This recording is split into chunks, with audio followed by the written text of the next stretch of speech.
Hi everyone, thank you for joining me for this video. Today we are talking about all the different pieces of technology that I use, not so much on a daily basis, but quite frequently, be it making videos, using it for work, entertainment, whatever it might be. After all, I am that random geeky guy and I have a lot of tech products that I use. And I kind of want to just talk through them. Many of these I've actually had for quite a while, so I can kind of talk quite honestly about my experience with them. But before we get into that, let's have a message from this video sponsor, which is Liquid Metal Marketing. Liquid Metal Marketing are a brand development and web design company. They support small, medium and enterprise businesses to get their brand out there to the public. So whether you're an influencer, a business owner, or just trying to get yourself online, make sure you check out Liquid Metal Marketing. The link can be found in the video description. Well, I don't really know exactly where to start because I've got quite a bit of stuff in front of me. So I guess a bit of pre-context before we start going through some of the detail. Like I said in the intro, I don't use all of this daily, but it's stuff that I use quite frequently. And it allows me to do my job. It allows me to make these videos. And like I said, it's entertainment purposes, all that sort of stuff. Obviously, not everything is here. So obviously the big standout one's going to be my gaming PC. I didn't unwire it and take it out the man cave to bring it down, but we will still talk through it shortly. You'll just be accompanied by some in-shot photos and videos so you can actually see it. And also, I'm shooting a video. So obviously, there's a camera that's pointing at me. And that's obviously not here either. But I'll show you that in a bit anyway. I want this to kind of be a little bit interactive. So if there's kind of pieces of tech that you use or rely on a daily basis to produce your YouTube videos, your content, if you use it for work, if you use it for entertainment, stick it in the comments section below. Tell us what you use, tell us what you enjoy. I'd really appreciate it. So let's get stuck in, shall we? Where shall I start? Okay, let's start with this. So this is a Comica, C-O-M-I-C-A. Who knows what this is? Any ideas? Let's do a close-up photo up here so you can see what it looks like. Okay, so this is one of the mic packs that I use when I'm making videos. So if I stand up, I also have another one here, and in the bottom of my camera is the receiver for this. So these are wireless mics. I bought these, oh gosh, I want to say about 3 or 4 months ago.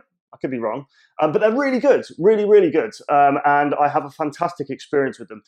Prior to this, for those of you who've been subscribed for some time, I was using a condenser mic on a boom, which was okay, but in my opinion, not as good as these microphones. And a lot of community suggestions said, what about getting some lapel microphones? I didn't want a trailing wire, so I invested in a set of these. I think they were just over £200. I will put any of these products that are still available to buy, I will put links in the video description. They are kickback links, Amazon affiliate links. So yeah, if you want to support the channel, please use those links. But anyway, these definitely recommend. I found them to be very light, good battery life. You've got USB-C charging on the sides. And like I said, you get two. So you can use this with somebody else. I've got this one muted at the moment. Otherwise, you'd be picking me up in 2 microphones. There's a mic actually right up on the top of the actual units. But then also you can plug in a lapel mic, which is what I do. And I've just touched the mic, so you probably heard that. So sorry. But yeah, quite versatile. And like I said, very, very light, which I think is quite important when it comes to these microphones. But a decent battery life, rechargeable on USB-C, all 3 pieces of the kit. And I say, for just over £200, you get the 2 transmitters, the receiver, cables to plug into different equipment. So different cameras have different inputs for microphones. So it comes with a number of those. And then, yeah, also the lapel mics and different wing covers for that and that sort of stuff as well. So generally a pretty good kit, and hopefully you guys will agree from the sounds that for actually just over £200, it's quite reasonable. Don't get me wrong, it's probably not professional grade at that price, but still works for me. It's lightweight and it fits into my kit really well. The microphones. Right, let's get all the small stuff out of the way first. Headphones, this is nice and easy. Headphones, earphones. I use AirPod Pros. So this is probably a good hint as to what make of phone I use. But yeah, I use AirPod Pros. I tried normal AirPods, didn't get on with them whatsoever. I've got really big ears, as you've probably noticed, and they just didn't stay in, and they weren't very good. So as a result, you didn't get a good seal. So background noise wasn't great, so on and so forth. And I've tried loads of other different earphones over time. So everything from Bang & Olufsen to Bose. I've got QC20s. I've got quite a few different earphones and headphones altogether. But these are my go-to pair because they're wireless, which makes them really convenient for not having that trailing wire. They've got active noise cancellation, which is good. guys, it's AirPod Pros. You don't need me to tell you that. Regardless of if you're a fan of Apple or you don't like Apple, you can't deny that AirPod Pros are really good earphones for the price. And actually, there is a rumor. So what's the date today? It's the 16th today. So the 16th of May, 2021. There is a rumor that I think sometime this week they might be announcing a new version of these. But let's see what happens. But yeah, AirPod Pros, that's what I use. Very good on the daily. And we'll move on to the phone. So normally, my phone would be sat where you guys are now. So normally, I plug my camera into the phone to use the phone as an active display. So I can see what you guys can see to make sure things are in shot and all that sort of stuff. But at the moment, I'm actually using my wife's iPhone to do exactly the same thing. But for me, I use an iPhone 11 Pro Max. So an iPhone 11 in 2021. I don't have an iPhone 12. And I have absolutely no intention of changing my phone anytime soon. So for you kind of keen enthusiasts and techies out there, you might be thinking, okay, he's got an old generation phone. Why is that? I worked in technology before I got back in front of the camera for about 15 years, which, you know, I'm very grateful that I did. I got to travel with doing that.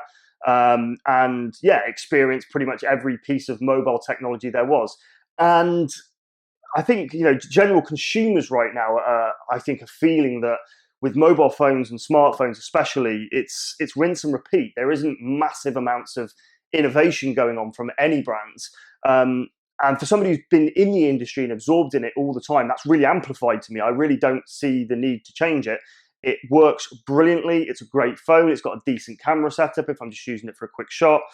Other than that, it's fine. So that isn't to say that later this year, you know, when there's new products out, there is likely to be a new Samsung Note device. There's likely to be new iPhones. I'm open to options, but let's see what happens. Let's see what sort of innovations there are. I do take a fancy to some of the foldable devices, but I think they're all still kind of early generation products. And I think there's going to take some time to actually perfect that and get it to the right thing. And that may be something I consider in the future. But yeah, iPhone 11 Pro is what I use, and that's about it. Okay, let's move on to a mystery box. Let's use this one here. So, this big black mystery box. What's in the box? Any guesses? Okay, so this is a piece of camera equipment that I use mainly on the go. It's not really something I use at home, but it is a DJI Osmo Mobile. So this is a stabilized gimbal that you can put your phone into and do stabilized shots. You can do hyperlapses, motion lapses, all sorts of bits of it. In fact, here you go, guys. This is an example of the sort of things you can shoot pairing up an iPhone 11 Pro Max with something like this.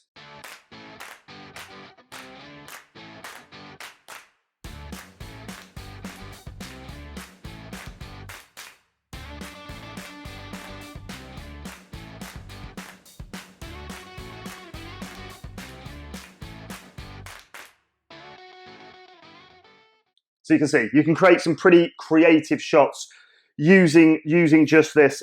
It is rechargeable. It also works as a power bank. This is the previous generation. It's not the latest one, but again, works perfectly well for me. Another piece of kit that goes into my arsenal of equipment to produce videos for you guys. DJI Osmo Mobile. On the DJI subject, let's move on to this one. So this is a recent addition to my kit, and it has featured in a recent video. But for those of you who didn't catch that, this is my drone. So this is a DJI Mavic Mini, which is this one here. It's the 1440p one, not the 4K one, but equally very good. I got the extended range one. I say extended range, it's like the combo pack. So it comes with 3 rechargeable batteries and a real clever little charging kit. There's already one in the actual unit. The controller, the case, spare rotors, that sort of stuff, and cost just under £400, and that kind of is everything all in. In the UK, you do have this kind of 2 licenses that you may need or may not need, depending on which drone you have. With this particular drone, because of it having a high-resolution camera, you do have to have a license, which I do have. And actually, that's kind of becoming a common thing across the world. Actually, to use drones, you do need to have a license. There's a couple of things I will say about this drone that kind of impresses me. One of the things is I think you've got to consider safety and you've got to consider privacy when using a drone. It's the right thing to do. You know, you've got to respect others. One of the clever things that this does is that I actually live not that far from a military base. So if I take off at home with this, it comes up with a warning saying that you are near a military base and to fly with caution. And the military base comes up on the map, on the app that operates the DJI Mavic. And if you, not that I have, but I've read up, and if you were to try and fly into that base or in above a football stadium or an airport or something like that, DJI software stops you from doing that. It prevents you from going into those areas. And I think that kind of makes sense. There's a lot of controversy around drones and the interference that has with other parts of public life. And I think it's right to have that balance. You know, I think that drones form a really, really important part of what we do on YouTube, creating content, to actually people just knowing and getting to love the surroundings of where they live. These things can pick up point of views that you can never consider having. But you have to have respect for other people as well. So I think that's a really good balance in terms of having a license to recognize who owns this drone. So if it got lost, they know whose it is. And also if you were to do something you shouldn't be doing, they know whose it is. But ultimately, I still have the freedom to use the drone. I love it. It's a great bit of kit. Again, wouldn't be considered professional grade, but it's good enough for YouTube content, that sort of stuff. And I think a very, very cost-effective solution. So yeah, that's my drone. What do we move on to next? Let's talk about my gaming PC. So you can have some overlay pictures and videos here, but I just want to talk about what I use on the daily, because this is my go-to machine. I've put a lot of time and investment into this, and it's kind of strange for me because I got back into PC building, oh gosh, only about 18 months ago.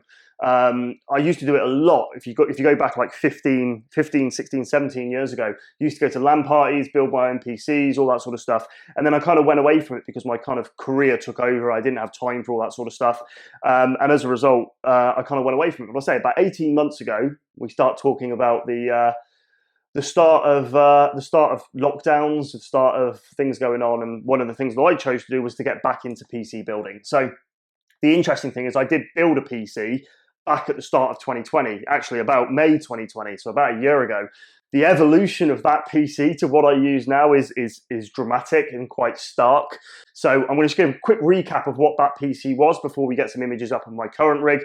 But I was originally using a Ryzen 5 3600 Non-X on a B450 Asus Strix ROG motherboard, 16 gig of RAM, and I was using a GTX 1660 Ti from Zotac. A BenQ 1080p 144 hertz monitor, and it was built in, let me try and remember now, it was a Corsair Carbide Spec 5 case.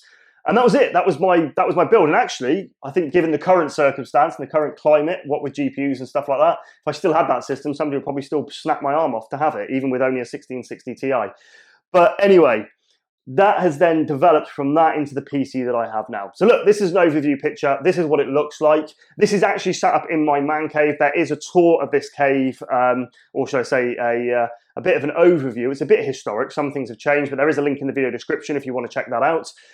So yeah, let's talk about specs. So we went from that Ryzen 5 3600 and we recently upgraded to a Ryzen 9 5950X. So quite a significant upgrade in terms of processing power. That's now sat on a Asus Strix ROG X570 motherboard rather than the B550. Main reason for that actually is that when I sold the old equipment, I sold it as a PC. So the motherboard and everything went with it. So I replaced it with an X570, took it as an opportunity, upgraded the RAM to 32 gigabytes of RAM, and we're now running an RTX 3070, so it's a gigabyte one, with a little screen on the side as well, which is customized with the TRGG logo.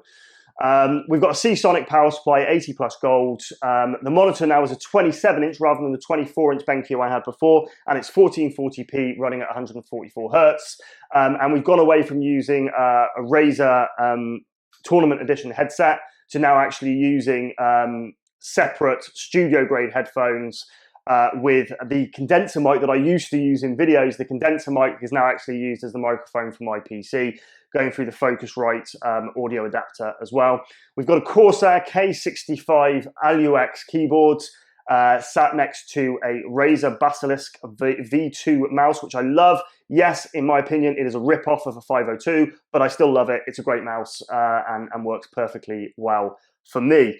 So yeah, that's kind of my gaming PC. That's what I use on the daily. Beyond what I've shown you there in the videos and the photos is in terms of boot drives, it's got a 970 Evo Plus from Samsung as its NVMe main boot drive, and then it's got loads of storage because I use it as a Plex server. It's got like 12 terabytes of optical storage, and then it's got another SSD that I use for as a game storage library for faster game loading, and then I've got a scratch disk that I use for video editing, which is another NVMe drive as well. So it's very heavily loaded with drives. We're taking advantage of all those PCIe lanes from the processor there. So yeah, that's my gaming PC. That's what I use. That's what I use on a daily basis. My go-to game at the moment, I must admit, is Rust, and it has been for a while. I absolutely love Rust. I think it's a fantastic game. So many different dynamics to what is an exceptionally toxic environment. Anyway, yeah, that's my gaming PC. Let's continue on the PC or computer theme, and this is my laptop that I use on a daily. So this laptop, actually, believe it or not, this laptop came to me. Oh, should I explain what it is? Yeah.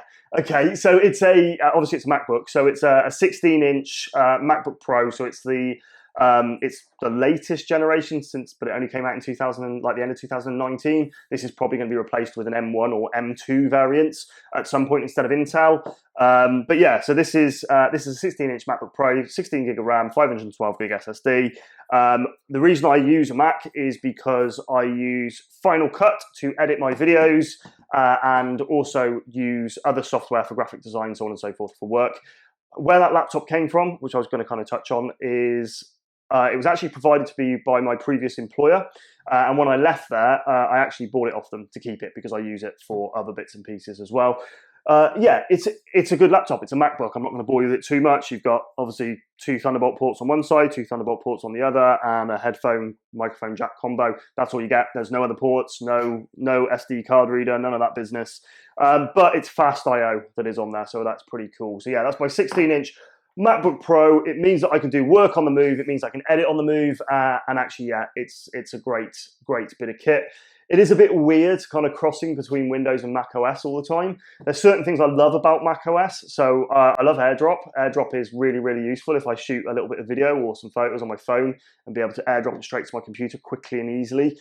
I love that. It's fantastic and works well. I love the real simple stuff of, I use an Apple Watch as well. So I guess that's another piece of tech I use all the time.